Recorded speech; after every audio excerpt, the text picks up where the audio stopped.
Hi, I'm Avril Gill, author of the Reinvention method, and I'm here today to take you through the 8 steps of my Reinvention method. And these 8 simple, pragmatic steps will help you to really change your life. I've been a teacher and a coach for over 20 years, and I've worked with hundreds of clients and help them reinvent their lives and transform the way they live. Now you may think, well, I've tried everything before and nothing ever seems to work. And that's okay because, I felt that way too. There was once a time in my life where I tried every single thing possible to help me through some of the difficulties and challenges that I had, and nothing seemed to work. And I come up against this time and time again with my clients. But I found by applying these 8 pragmatic steps to your daily life, I've found that real lasting change can actually happen.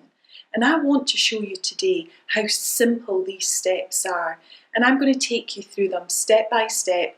So as you begin to understand and get a sense of how easy it actually is and how much your own thinking and your own emotions are holding you back and keeping you stuck, even when you're completely unaware of it. Now you might think, well, that's a tall order. And that's okay too. Just spend a little bit of your time today listening in and following these simple, pragmatic steps. There's no fluff and there's no nonsense. The work that I do is very straightforward and extremely pragmatic. I'm the kind of person that likes to make sure that I can see things in action before really buying into them. And that's why I believe that these 8 steps that I use for myself and with my clients really do work, because there is no fluff in there. They are practical things that you can do to make some long-lasting changes. So I'd like to take you on that little journey today and show you how, just by implementing these simple steps, you can make a big difference in your life.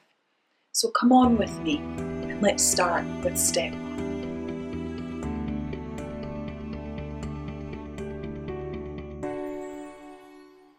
So if you really want to make change in your life and make those changes stick and reinvent yourself in ways that you never thought possible, the first thing that you have got to do is be completely committed to the process. With all the clients that I've worked with in the past, the one thing that those clients have in common, the ones that are successful have in common, is that they are fully committed to making a change. They're not just saying it for the sake of saying it, or they're not saying it because it's wishful thinking. They are absolutely committed to making that change in their life. And I know that from personal experience too. When I was much younger, I had a lot of issues that I had to deal with, a lot of childhood stuff that I had to work through. And for many, many years, I went on the journey of self-development in the hope that something would come along and make that change happen. But nothing really seemed to work over the long term. And what I began to realise was that in order for me to change, I need to be the one who's committed to it and be prepared to go all out doing whatever I needed to do to actually implement the changes in my life. There is no point in me being half-hearted or thinking that someone will fix it for me. I realised that I had to be the one to do it, to take full responsibility and make that commitment day in and day out, and even down to the smallest thing, whether it was practicing writing in my journal on a daily basis. I couldn't just do it for one day. I had to be fully committed the whole package to making that change happen. And for me, that is the first step. You know, if you want to bring about changes in your life, no matter what it is, you have got to be 100% committed on a daily basis, no matter what, to making those changes. Even on the days when you fall off the rails and feel like you're struggling, you have got to pick yourself back up and make that commitment. So one of the things I want to say to you here now is that if you don't feel committed to making changes, then just don't bother.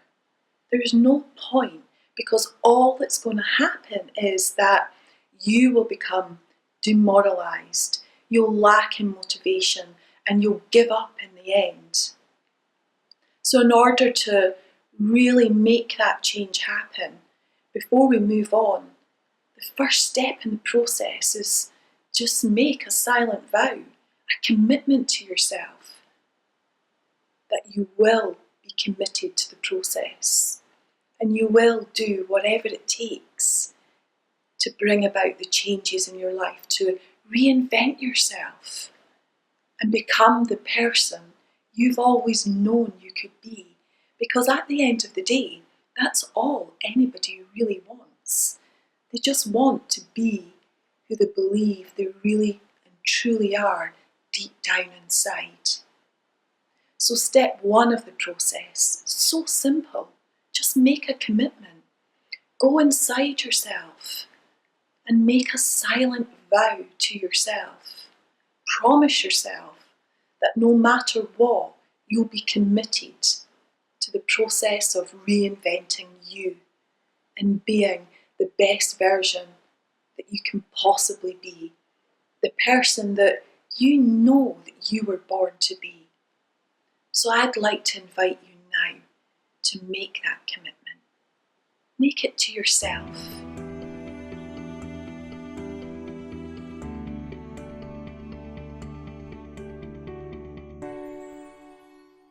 So step two is all about letting go of the past.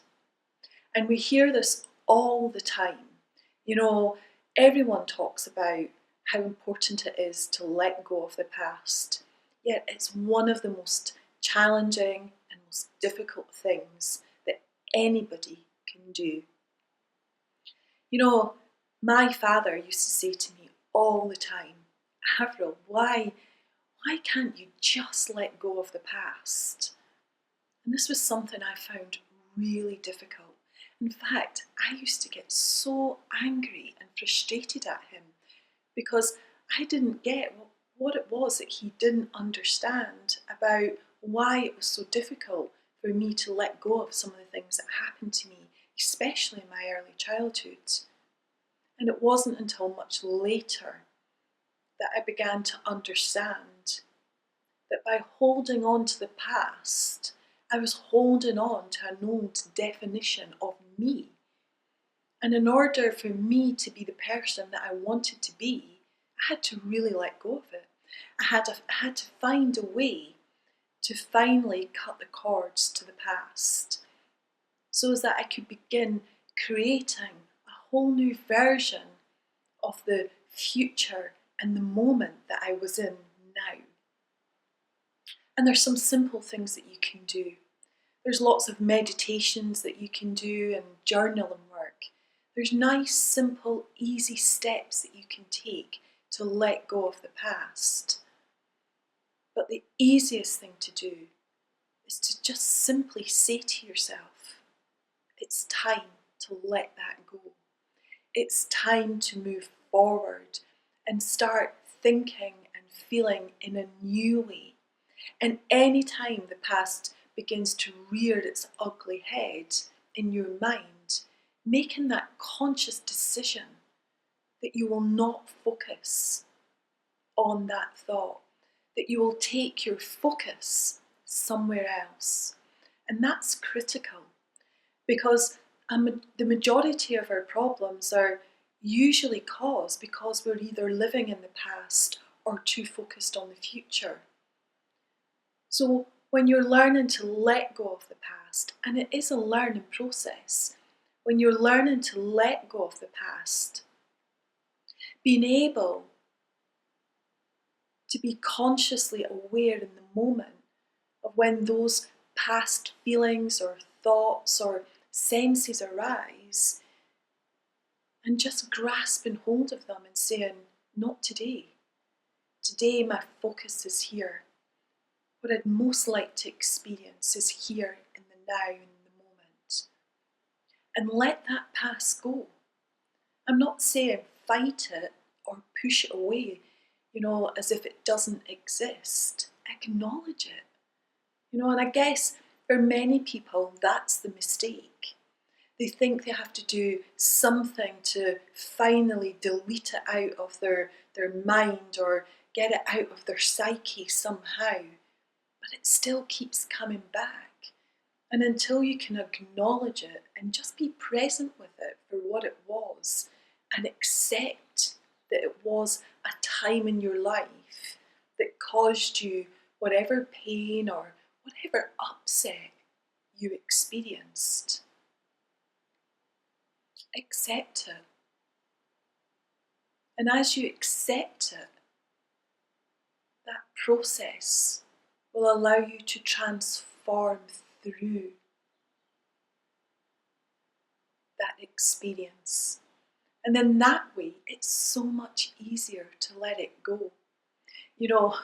I spent many years doing things like past life regression and, all sorts of things, believing that I needed to deal with these deep, deep inner things that are hidden in my psyche to finally clear my past.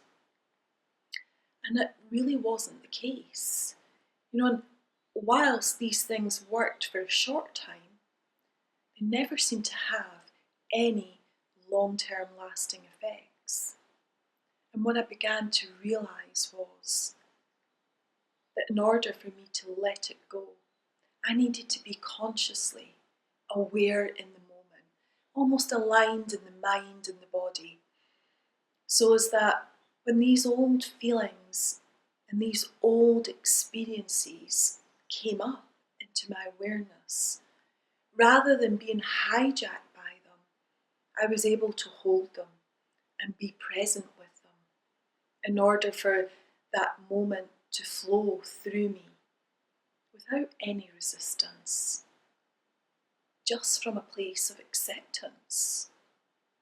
And that makes letting go of the past so much easier.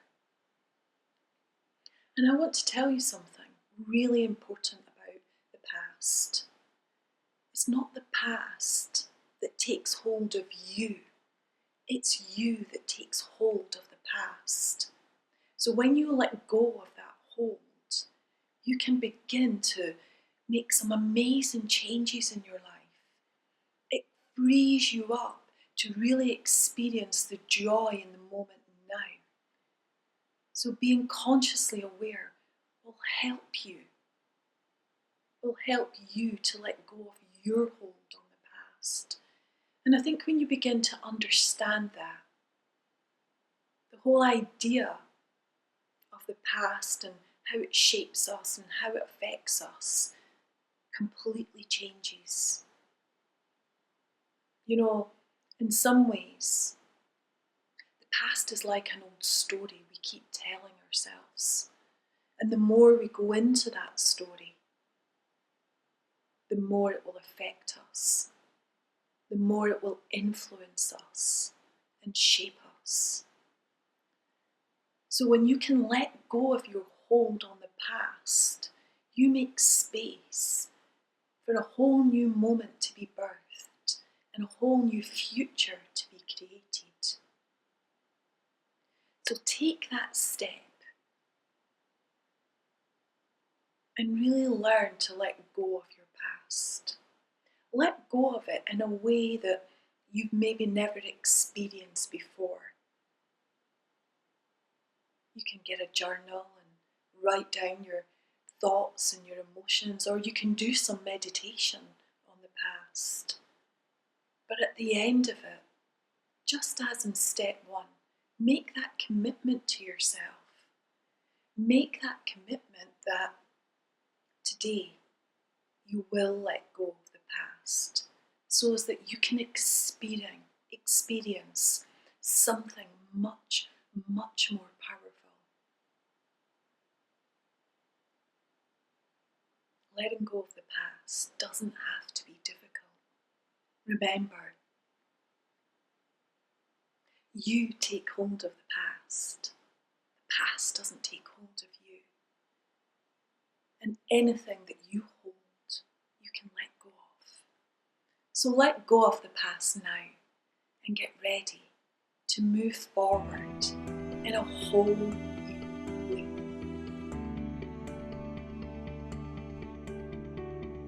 So, step 3. So step 3 is a bit similar to step 2. And step 3 is all about cultivating your ability to accept and forgive. Now, this one is a bit more complex because, a lot of people think that to forgive someone or accept someone means that you kind of condone their actions or you're allowing them to get away with their actions. And that's not the case. It's not the case at all. In fact, before you even go to the place of forgiveness, I suggest that you move into a place of acceptance first. And this can be challenging for some people, and it certainly was for me. I had quite a traumatic childhood and some quite awful things I experienced as a child. And, whilst I thought in time I would learn to forgive these people, I never really fully moved into that place of forgiveness. And even when I did move into that place of forgiveness, there was always this feeling of feeling, above that person or superior to that person. And that got me curious, because whilst I felt like that, I was still holding on to some level of anger or resentment towards them. Whilst in many ways I was forgiving them, but there was still that little sense of power that I had over them because, I had forgiven them. And on reflection, I've come to realise that the act of accepting a person is a much deeper place to work at than forgiveness. And in fact, when you can move into a place of acceptance of the person, forgiveness just seems to flow through you. And let me explain what I mean with regards to this. You see, in the act of forgiveness, there isn't really a sense of equality.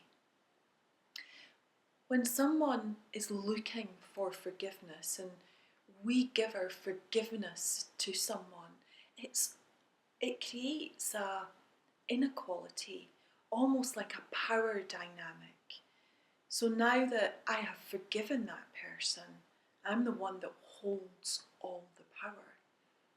And likewise, if we are the one to be forgiven, we are the ones who are sitting in a place where power is being held over us. For me, I think the real depth of forgiveness actually comes when we move into a place of acceptance first. And like I say, that's not to say that what this person or that person did, or the actions or behaviours that other people have done that have hurt you are right, or they should be allowed to carry on in that way.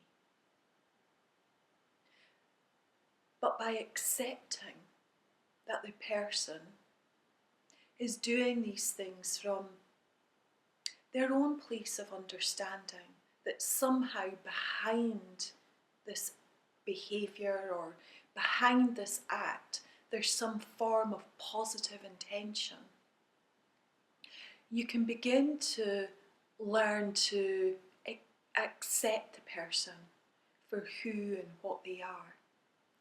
And when you can do that, you really begin to see the person in a different light.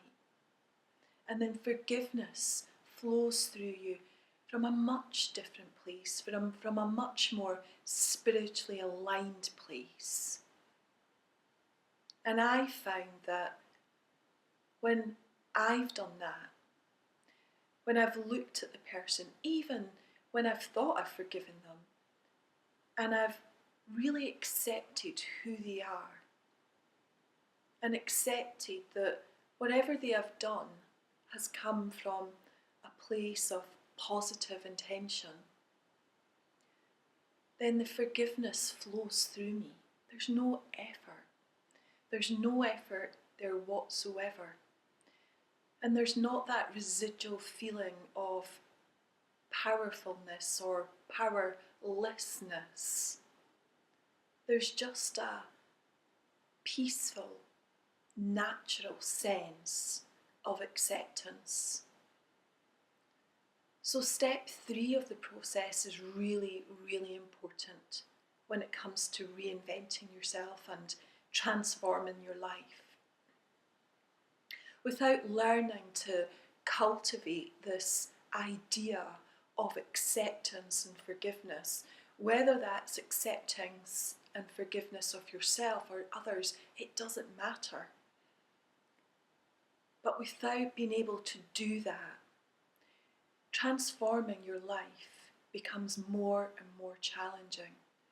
Because if you're not fully embracing or moving into this space, then you're holding on to old resentments, maybe old anger, and maybe old fear.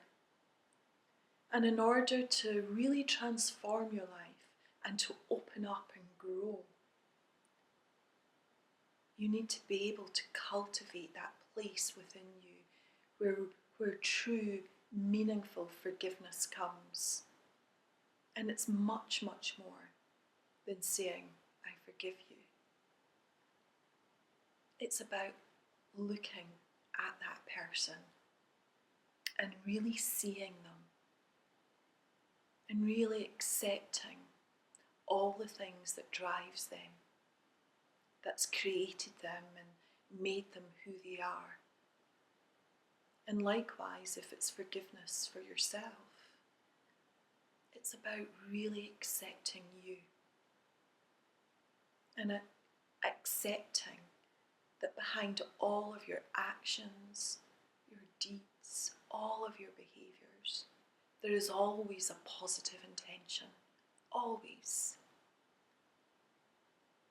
And when you can move into that place, you will find it so much easier to transform and change many different aspects of your life. So go on, make a commitment to spend some time today and really think about where in your life do you think you've forgiven, but truly deep down inside, you're still holding on to something that gives you that feeling of power. Where do you need to create and cultivate a deeper acceptance?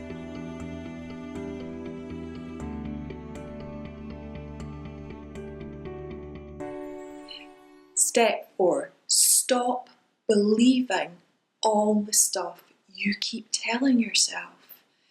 You know, it's amazing the stories that people tell themselves.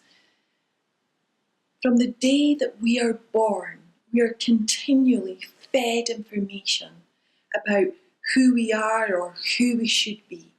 And what's more, every single day of our lives, we are fed that information from the outside world, from friends, from teachers, parents, social media, all the time it's coming in at us, and we're believing it. And what's more, we're adding to that story, that information about who we are or who we should be or who we shouldn't be. And I want to challenge you right now to just stop believing all that stuff. If you weren't all these things that you believe yourself to be, or that the world is telling you you are or you should be, who would you be? Now that's an interesting question to ask yourself. When clients come into my office and they sit down in the chair, often a chair exactly the same as this, when they sit down in the chair and we begin to work together, one of the things that really strikes me and amazes me all the time is the stories that they tell to themselves about who they think they are. And they're usually really negative, disempowering stories, and normally not based on any truth whatsoever.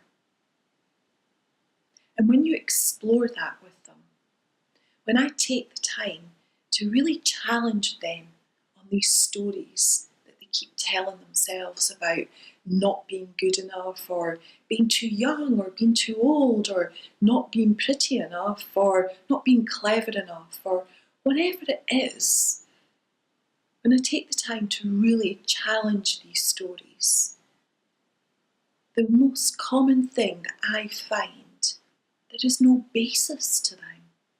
Most of the stories are just stuff that they've been telling themselves for so long, they now believe. So stop. Just stop for a moment and ask yourself, what stories do I keep telling myself about who I am? What things do I keep believing about me that are not true? And if you even believe that they're true, I want to challenge you to go and find some evidence. Go find some evidence to back that truth up. And the chances are you will not be able to find it. And what's more, those stories are just thoughts in your mind. They are nothing else. They're not real. You can't take them out your head and hold them. They're just some fictitious thing that's been made up, and usually made up from the past. And you know, the past doesn't exist now. It's only now that exists. So anything that's happened before that you're believing is just made up. It just isn't true. The only thing that's true is what's happening right now, in this moment. So stop believing all that stuff you're telling yourself. And start believing all the possible things that you could be, that you could do. Now, I'm not saying to stop believing all the stuff that's really good and wonderful about you. That stuff's okay. I want you to keep believing that. Because by believing that, you're filling your mind with healthy and empowering and good foods that will nourish your mind and your soul. But please just stop believing all the stories that disempower you, that make you feel less than who you are. Because you are much, much more than these beliefs, these limiting beliefs that keep you stuck. You have the potential right there in your mind to be and do anything that you want to be in life. To be the person that you know you were born to be. But the more you keep believing all of these old stories, all the old disempowering, negative stories that you tell yourself, the less chance you're going to have of being that person that you know you are.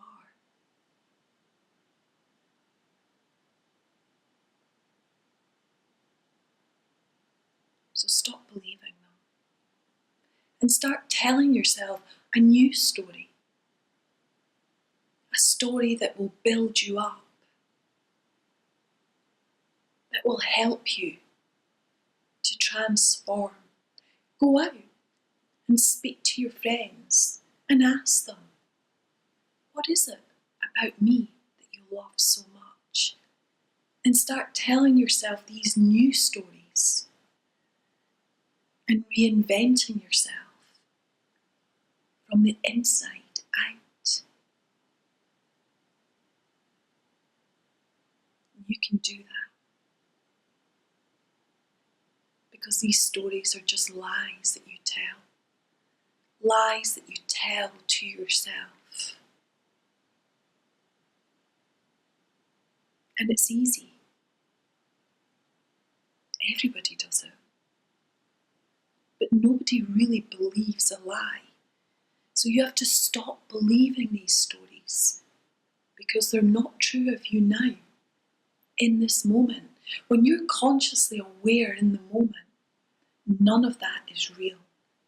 The only thing that's real is whatever is in front of you now that you can touch, that you can hold, that you can sense or see in this moment. Everything else in there is a story that's being made up. So make a stand today and just stop. Stop telling and stop believing all these stories.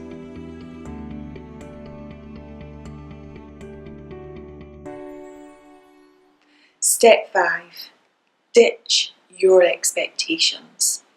You know, one of the biggest challenges that people have in life is that they have all of these expectations and they get so attached to the outcomes of all sorts of things and expecting things to be a certain way. And one of the things that I know to be true about life is that when we have expectations and they're not met, they can actually cripple us. They can impact on our self-esteem in ways that people have no idea or understanding. They seem to hit us at a deep, deep level. And especially when our expectations are attached to other people or things. So if you really want to reinvent yourself and transform your life, you need to let go of expectations. Just ditch them completely. Drop the outcomes.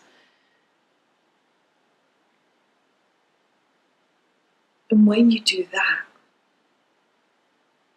you'll find that you move into your day, you move into your life from a place of love and joy. Life will be so much easier. It'll be far easier to do the things that you love to do and follow your passion. When you have expectations about things, you put pressure on yourself and pressure on other people to be a certain way or act in a certain way. But when you have no expectations, you're more likely to engage in your life in a way that requires nothing. It requires nothing of you or of anyone else. It's simply a process of enjoying what's happening in this moment. You know, I used to put so many expectations on other people and be so attached to outcomes. Oh, if I don't do that by a certain time, that will mean this. And you know, that caused so much stress, so much disharmony in my life. often affected me and stopped me from doing the things that I really wanted to do. When you've no expectation, everything works out perfectly. Now, I'm not saying for a second that you should ditch any goals that you're working on, although I don't really like the word goals. But I'm not saying that you should stop working towards your dreams, or not to make plans, or not to look forward to exciting things. All I'm saying is stop getting focused on the outcome. 9 times out of 10, things never turn out how we expect them to turn out. Things are always in a process of change and evolution. So what we expected to happen at the start of something is very unlikely to be the outcome at the end. So when you can let go of these expectations and outcomes and just enjoy the process of allowing things to unfold, then you will feel much more satisfied with your life. You'll experience your life in a much deeper way. And life will be easier. And when you have no expectations of yourself, it'll be far easier to just show up in your life instead of hiding away from the world. And when you don't expect anything of others, or do anything with the expectation of getting something back, you will find that you're no longer disappointed, or feel resentful or angry. You'll find that it's okay. It doesn't matter what other people are doing, because you've no expectation. So anything that does happen becomes a bonus, a surprise, a joy even. So ditch your expectations and just enjoy. Enjoy the process unfolding. Keep creating your dreams or working towards the things that you would like to achieve in life. But stop holding on to so much expectation.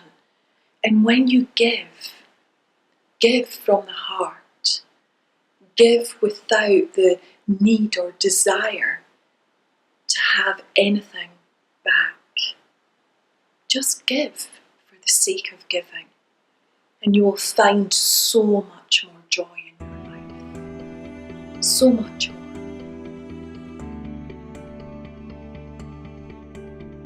Gratitude just isn't enough, and I'm sure there's going to be a lot of you thinking, what is that woman on about? Well, I want to share something with you about gratitude. You see, for years and years, I have been told by countless teachers and people I've worked with whom I admire and respect that I've got to, really cultivate this attitude of gratitude and, find something every day to be grateful for. And for all of those years, during all of that time, I really struggled with this. I really struggled in a big, big way. You see, I hate to admit this, but I just didn't get the whole gratitude thing. Now, I don't know about you, but when I was growing up, I remember being told by parents and teachers and all sorts of other older, more important people that I really should be grateful. I really should be grateful for what I've got. I'm so lucky to have all of this stuff. And growing up, hearing that kind of thing, for me anyway, it kind of developed this attitude inside that I had this obligation almost to be grateful for the things that I have in life. I worked with a client once who wanted to change jobs, and he had worked for this organisation for many, many years. And he was really keen to change job, but he just really struggled to put himself out there because this was a good job that he had. He had made a career for himself in this organisation. He'd worked really hard building himself up, and everyone around him would say to him, "Oh, you're so lucky. I can't believe you want to find a new job. You should be grateful you've got one, especially just now. Jobs are so difficult to find. You should be really grateful." And this kind of made it difficult for him to understand why, given that he had such a good job, he still wasn't happy and he didn't feel grateful for the job. And I think it comes down to that fact that when people say we should feel grateful for something, we almost feel obligated to be grateful. Gratitude doesn't come from a place of just real thankfulness. So I started to explore this whole idea of gratitude. And it wasn't until I was sat one day, I think I was just drinking a cup of coffee, and the coffee cup was in my hand. And I was thinking to myself, oh, I really, really love it when my hands are cold and I'm holding a nice warm cup of coffee in my hand and enjoying it. There's just something lovely about that. And it was literally in that moment that it struck me that what I was missing with the whole gratitude thing, and what probably hundreds of other people miss too. And I realised that it's got nothing really to do with just being grateful. You've got to find a place in yourself where you really appreciate the things that you have. Then gratefulness or being gratitude or giving gratitude comes so much easier. And what happened for me in that moment when I reflected back on it was that as I was holding this cup of coffee, I was experiencing this sense of appreciation for that warm mug of coffee in my hand. And it got me thinking that maybe this is what I had been missing all along with the gratitude. When I was being thankful or attempting, mostly unsuccessfully, to think about things to be grateful for and write them down in gratitude journals or make lists of them, the bit that I was missing was this idea of really appreciating something. So as always, because I like to put things to the test, I started to put it to the test. And I realised that when I focused on the things that I appreciated and not the things that I was grateful for, because you know what, I am grateful for the house that I live in, the office that I work in, the wonderful consultation rooms that I have to work with my clients, but there's always a bit of me that wants more. But when I'm in a place of appreciating something, I don't have that same desire to want more because I'm really appreciating that thing in the moment. So I started to shift my perspective from gratitude to appreciation, and I started to test it out in things. So instead of looking at something and thinking, I should be grateful for this or thankful for this, I started to ask myself, what is it about this thing that I really appreciate? And what I found is when I focused on that, when I focused on really appreciating the things in my life rather than just going through the motions of being thankful or having gratitude, appreciation stirred up a whole new feeling for me. It was a deeper sense of just loving what I have, which I don't believe that you get with gratitude. And whilst gratitude and appreciation mean similar things, the whole emotional resonance behind both of these words is actually quite different. So when you stop and appreciate that one thing, the feeling, the emotional resonance to it, the depth of the emotion that you experience is so different.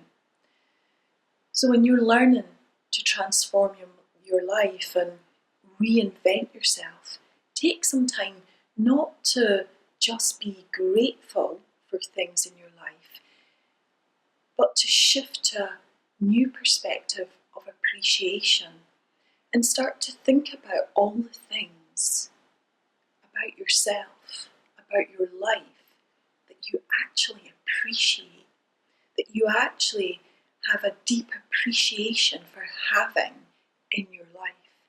And what you will find is that if you were anything like me and really struggled with the notion of gratitude, and I did, what you'll find is that this gratitude will flow through you in a completely different way. It will become almost effortless. Now, I make a point at least once a day of thinking about things that I have going on in my life that I really appreciate. And those things can be small, simple things like walking in the garden and looking at all the beautiful flowers and saying, oh, I really appreciate the colours of these flowers. And I really, really enjoy the fact that I have the beauty in my garden. So it can be simple things, it doesn't have to be big things. But just take some time to start figuring out what it is that you really appreciate about your life. And you'll begin to notice and experience change happening effortlessly and gratitude flowing through you effortlessly. Here we are, the penultimate step, and this one is really important. Well, they're all important, but this one even more so. So step 7 is all about being really clear on who you want to be. One of the biggest mistakes that we make is that we lose ourselves. We lose ourselves in the process of being all things to all people, and we forget all about us and who we are. It's one of the biggest challenges most of my clients face is when they sit down with me, they have no idea who they are anymore. Some of them have an inkling, and some of them will say, well, my partner says that I'm this kind of person or that kind of person, or my boss says, or it's always someone outside of them who's telling them who they are. So you need to get really clear on who you want to be.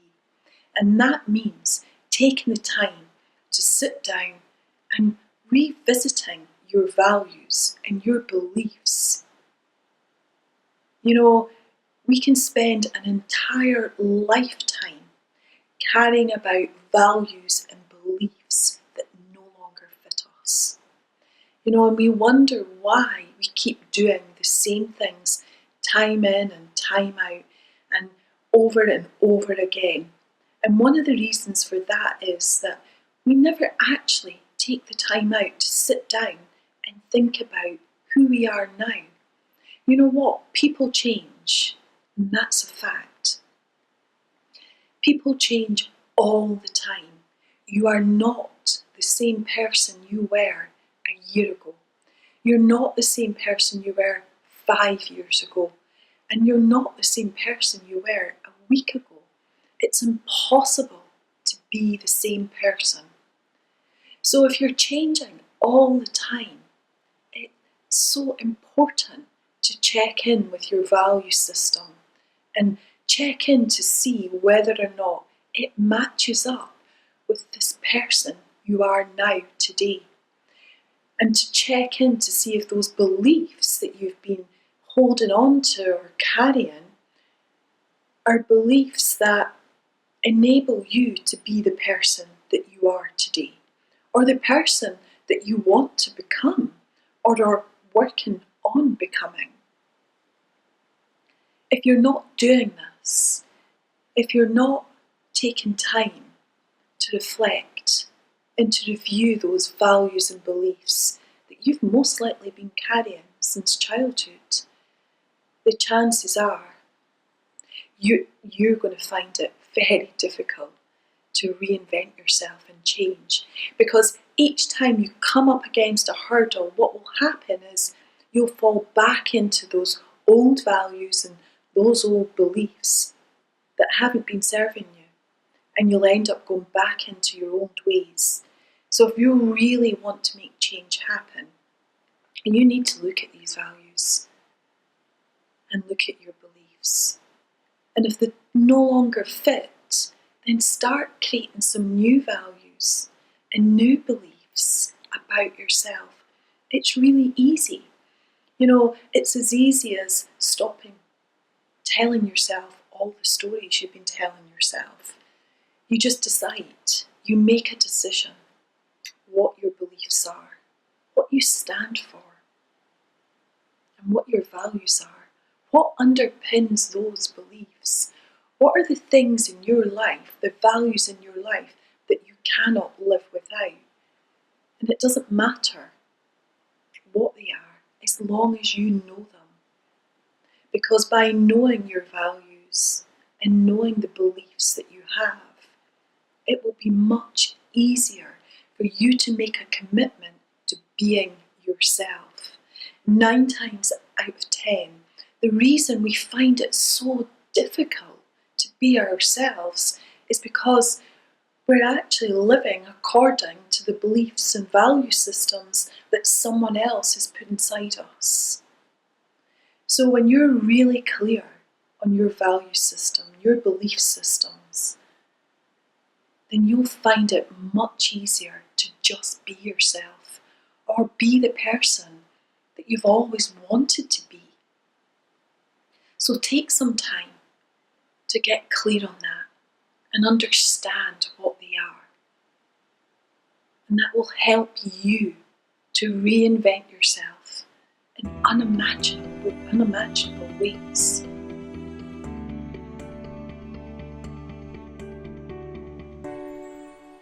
So here we are, the final step, step 8. And as with all the other steps, it's an important step. It's absolutely vital. So step 8 is all about stopping waiting. Just stop waiting. Stop waiting on the universe to deliver. The clients that I work with, they are so amazing.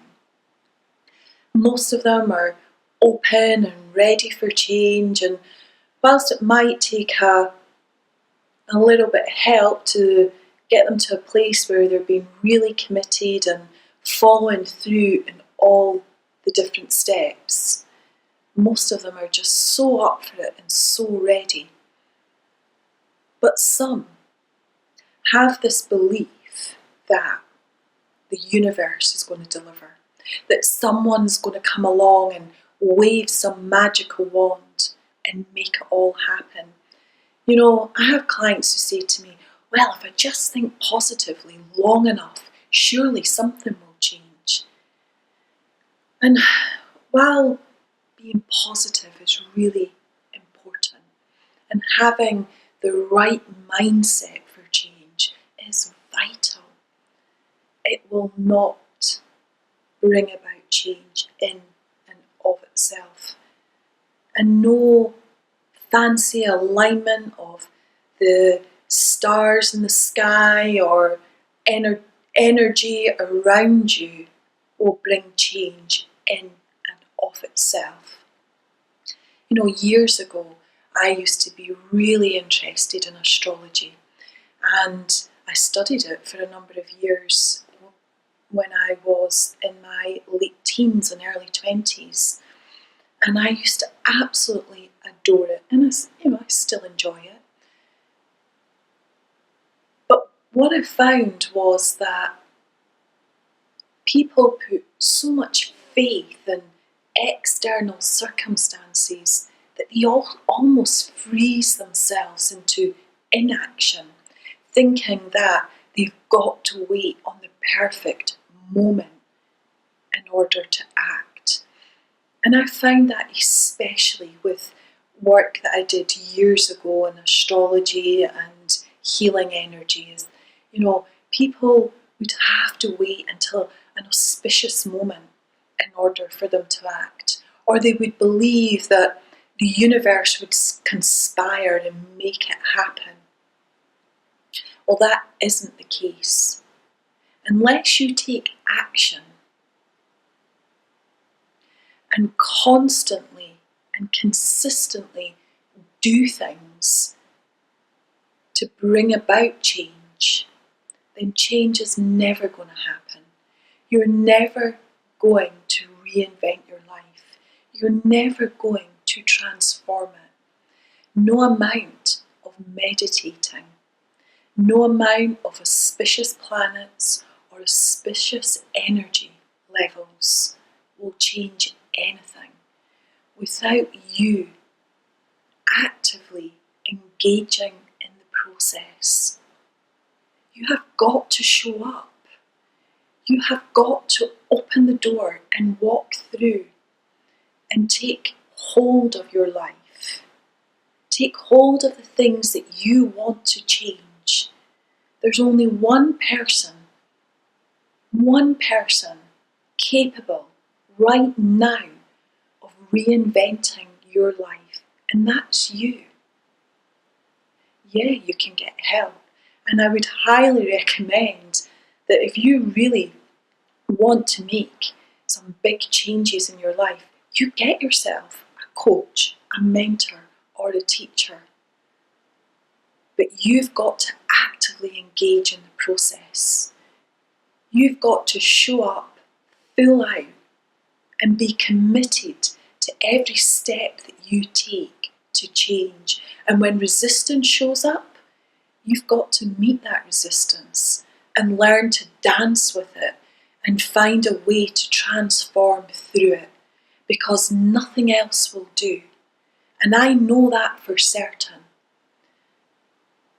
I have had hundreds of sessions for me, myself, gone along to all sorts of gurus and healers to help me heal and transform.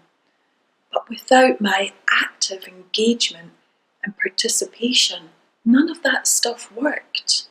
None of it worked.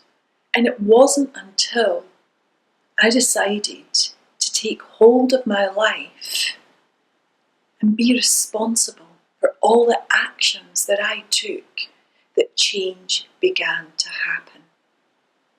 In fact, it was the times that I wasn't looking externally when reinvention and transformation was happening unconsciously for me, because I'd got so fed up looking at all the other external and outside factors that I pushed it aside and started doing something. And that's when change really happens. So if you really are committed to this process, to making change happen in your life, to reinventing yourself and becoming the person that you know you were born to be, then by all means, go get help. Find a coach, find a mentor, and work with someone who'll support you and show you how you can take action to bring about this change. But you need to get off the couch and stop waiting on the universe to deliver, because the universe will not deliver without your active participation. So, go out there and make the changes happen. You know you can, and I know you can. And if I can do it, then I know anyone can do it. And I completely believe in you. So until we meet again, I hope you've enjoyed this short video series. And I hope you enjoy my book. And if you'd like to learn more, you can come and join me on my online program or one of my retreats on how to reinvent your life and really make a transformation that will last for a lifetime. Thank you. Bye for now.